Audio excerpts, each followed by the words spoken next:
विजयी विश्व तिरंगा प्यारा, झेंडा ऊंचा रहे हमारा।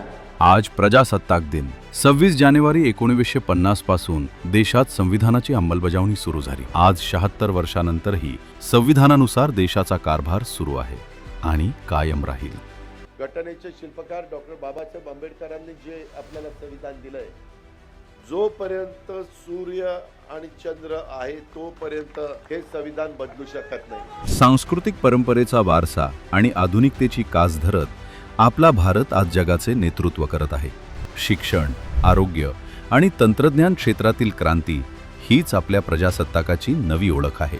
भारत ही एक महाशक्ती कशी बनेल, भारत ही 2028 पर्यंत तिसऱ्या क्रमांकावर अर्थव्यवस्थेच्या बाबतीमध्ये कशी येईल, आज 5व्या क्रमांकावर असणारी आपली अर्थव्यवस्था ही त्यावेळेस $5 ट्रिलियन कशी होईल, आणि त्याच वेळेस तुमच्या माझ्या शिवशाहू फुले आंबेडकरांच्या महाराष्ट्राची अर्थव्यवस्था ही $1 ट्रिलियन कशी होईल।